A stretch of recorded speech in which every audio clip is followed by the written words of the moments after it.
We want CBI for Sushant Singh Rajput. We deserve to know the truth. Hello everyone.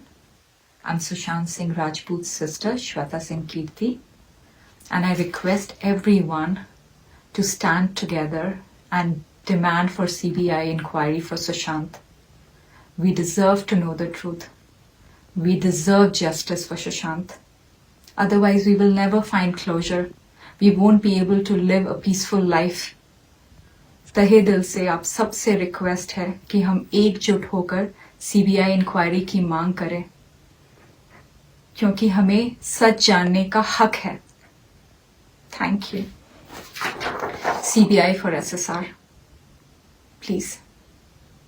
Sushant Singh Rajput की हत्या के बाद कई चीजें बाहर निकल के आई हैं. कुछ मैंने इंटरव्यूज पढ़े हैं, कुछ डायरेक्टली भी बात की है. तो उनके पिताजी का कहना है कि वो फिल्म इंडस्ट्री में हो रही टेंशन के करके बहुत ज्यादा परेशान थे. अभिषेक कपूर जिन्होंने उन्हें लॉन्च किया, उनके साथ हाल ही में एक फिल्म की है केदारनाथ. उनका कहना है कि it was a systematic dismantling of a fragile mind. Ankita जो उनकी लॉन्ग टर्म पार्टनर रह चुकी है, उनका कहना है कि वो सामाजिक रूप से की गई अपमान और बेइज्जती नहीं सहन कर पाया.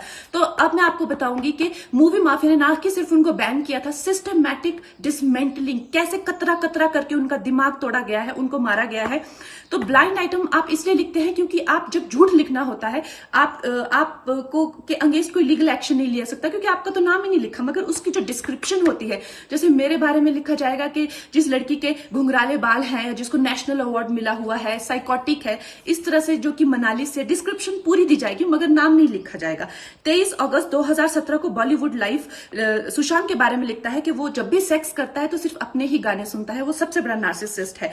16 दिसंबर 2016 में मुंबई मिरर लिखता है कि सुशांत एक ट्रक ड्राइवर की तरह लगता है. 22 फरवरी 2019 को मुंबई मिरर लिखता है कि पार्टी में तमाशा करने के बाद सुशांत ने कांच की बोतल एक डायरेक्टर के सर पे दे मारी. 18 अक्टूबर 2018 को डीएनए लिखता है कि सुशांत ने अपने को एक्टर का रेप किया और वो मीटू के चलते अब जेल जा सकता है. और ऐसी न जाने कितने अनगिनत झूठ.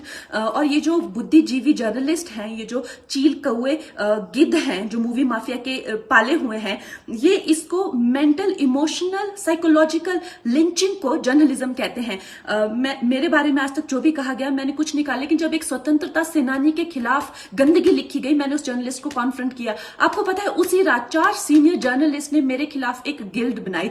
ऐलान किया गया कि इसकी फिल्म को बैन किया जाए, फ्लॉप किया जाए. आपको पता है 3000 जर्नलिस्ट गैंग अप होते हैं एक अकेली लड़की पर, उसकी इमोशनल लिंचिंग करते हैं सरेआम, और ये समाज कुछ नहीं कहता, कानून कुछ नहीं कहता है. मैंने उन पे केस करने की कोशिश की, मगर 1 महीने बाद वो गायब हो गए. मेरी फिल्म रिलीज हुई, गायब हो गए. तो मेरा कहने का मतलब ये है कि अगर ये समाज जिस अन्याय की बुनियाद पर खड़ा है और कभी आवाज नहीं, आप ये पढ़ते हैं, चटकारे लेते हैं, कभी आपने सोचा है कि कभी नेपो किड्स के बारे में ये क्यों नहीं लिखा जाता है? तो ये अन्याय का फंदा किसी दिन आपके बच्चों के गले में लटका मिलेगा, आपके गले में लटका मिलेगा. इसलिए जब तालियां बजेगी और सीटियां बजेगी, तब आपको पता चलेगा कि क्या गुजरती होगी.